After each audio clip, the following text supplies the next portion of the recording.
Good morning, Crooked Gap Farm friends. We are out feeding a bale of hay to the cattle today. Not because they were completely out, but because tomorrow sounds like, well, it's just going to be stinky weather tomorrow. It might rain, it might get windy, it might snow. Who knows what's going to happen tomorrow, so I thought let's get ahead of that. We put a fresh bale in. They still got about half a bale left in the other bale ring. I could have put a bale in there, I guess, now that I'm looking at it, but this will be okay. The cattle seem to be doing pretty well this winter on the hay that we've got, which has me pretty happy because next year I know we're only going to have better quality hay. So if they're doing well this year, that means they'll do even better next year. The sheep are doing well, they look really good. Also, I finally made an appointment with the vet. So we're going to have the vet come out, we're going to work all the cattle, we're going to do whatever needs to be done on them, and that means we'll be ready to sell some heifers. If people want to buy heifers this time of year, that's great. If it's better if I wait until spring to sell them, I can do that as well. We've got plenty of hay. So that's progress on the cattle, going well on the sheep, although that's a whole nother story. If you haven't seen that video, I'll put a link up above my shoulder, one of my shoulders, and you can check that out. But we've got a project to do today. I don't know how it will go. It seems like my projects lately are less than stellar these days. Today's project is going to require some 16-foot boards. I don't even know if I have 16-foot boards. I have some log boards right here. If these are 16 feet long, we'll do today's project. If they're not 16 foot long, well, I've got bad news and I've got news. This board is nowhere near 16 foot long. Looks like it's closer to 14 foot long, which doesn't help me in the way that I wanted it to help me. But I think we can go ahead and try this anyways. Let's gather some supplies and then I'll tell you what this project is. I'm kind of being a little coy here because I'm a little afraid of this project.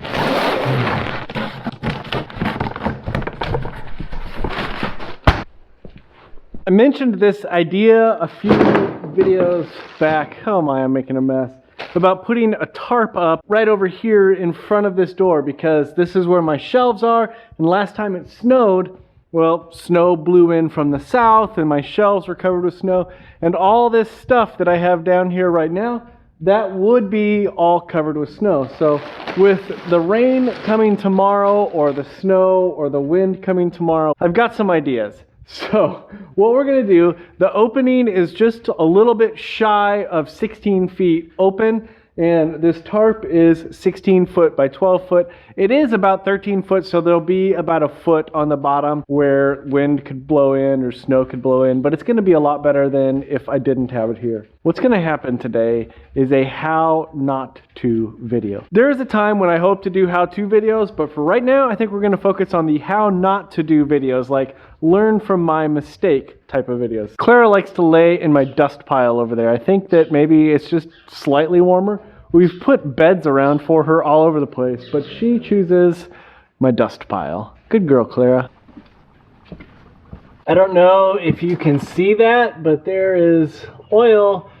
I wouldn't call it pouring out, but I would call it streaming out non-stop out of the hydraulic pump on the 4010. I can't make this stuff up.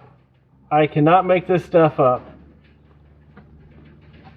To say I'm flustered right now with the tractor problems going on is an understatement. I got the first screw and fender washer up on the tarp. I used that ladder over there, which is like an 8-foot ladder, but very rickety. I don't trust it going the rest of the way across. I also have this ladder right here, which is super tall, plenty tall, and too tall, in fact, because I can't get up there all the way where I need to get up there, and if you look part way up, there is a duct taped rung on this ladder. That is because that rung is broken. You know, it would be really great right now, put the bucket on the loader, stand in the bucket.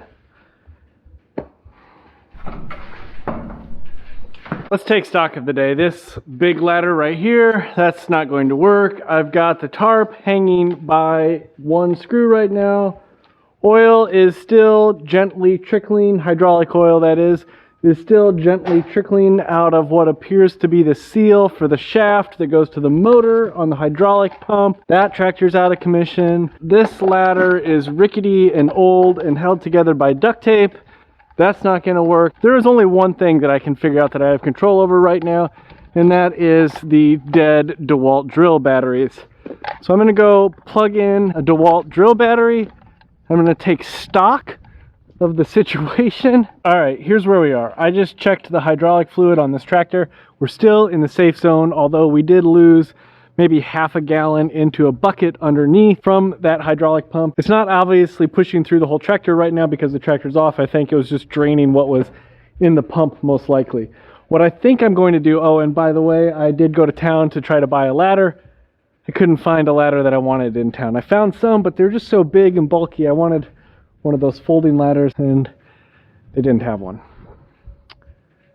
This is what I think I'm gonna do. I think I'm going to go drop this bale spear, see what's coming out as far as hydraulic fluid once I get this bale spear off. So I'm gonna go drop this bale spear. I'm gonna see what's going on. If I think I can get away with it, I'm gonna throw the bucket on, put the loader up, turn the tractor off, put my screws in across the top and get that tarp, drop the bucket. Well, you'll see. I was kind of hoping that it would just magically quit leaking while I was driving it. It did not magically quit leaking at all. But I got the bucket right here. What I'm gonna do is climb up on the ladder. I'm gonna go boom, boom, boom, put my little pieces up. Of course, it would be nicer if the bucket wasn't in the way if I was coming from this side, but this is not a point where we can be beggars. We cannot be beggars, we cannot be choosers, we can just be okayers.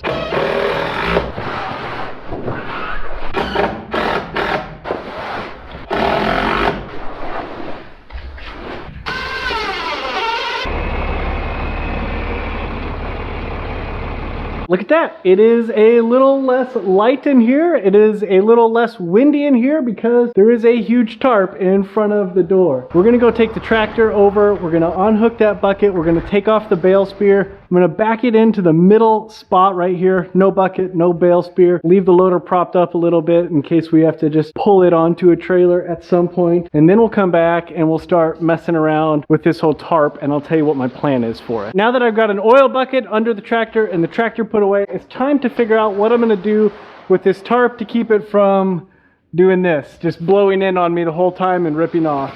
Ideally, I would put some boards across from side to side, but we've already covered the fact that I don't have any 16-foot boards like I thought I did. I've got one 15-foot maybe board down here on the bottom, so what I'm gonna do is I'm gonna attach that to the bottom, and then I'll show you what I'm gonna do on the sides.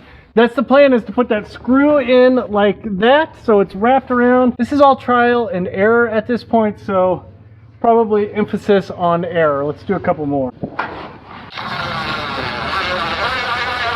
Now that I've got what I guess I can best describe as a counterweight or a weight to weigh down this tarp, I need to do something with the sides. What I had hoped to be able to do at some point, because I don't know how soon I'll be able to put garage doors on this, is I had hoped to be able to come up with a system where I could just easily undo these and come up with a way to crank this up, to take this whole door to the top. I don't think I'm going to be able to figure that out right this second. What my wife suggested and what I'm going to do, because she's got the brains and the bronze in this family, she's smart, strong, and amazing, is I'm going to put a 2x4 vertical along the wall here, and then I'm going to just screw that in with fender washers and screws like I've done everything else. Down here on this end, I'm going to take these bungees right here with a little ball on the end. I'm going to stick those through the grommets, and then I'll be able to attach those on the side. My wife also had the great idea, instead of having this whole door go up, what if I just had this side go up right here? It would kind of open like this. It probably would work for that, so maybe we'll try that before we try the whole thing. I don't know if this is something I'm going to stick with, but I just wrapped the bungee and the ball around that 2x3. We'll see if that works for a little bit. The ideal would be to go all the way across with some boards, because I'm worried about that wind pushing in. We'll see how it holds up. I don't have a lot of money invested in it, and my hope is that it will do a little bit of a job protecting all of this until I get something more substantial and real built. But until that time, I guess we'll just see if old Mr. Tarp here works. There you have it, a tarp door in a day. What do you think? Is it going to stay there? Am I going to wake up in the morning and find it shredded and gone? I guess the good thing is there's really nothing behind it that it can destroy or damage. So if nothing else, I'll just be out the cost of the tarp and have a hard lesson learned. I know that this is not a how-to video, but I don't know. We'll see what happens, I guess, after a couple windy days. Maybe it will become a how-to video if it works. That's always the test, isn't it? If it works, then it's a good idea, and if it doesn't work, then it was a bad idea. We'll find out. Thanks so much for watching. I hope you have a great day. Don't forget, like, subscribe. If you made it this far, put a comment down below.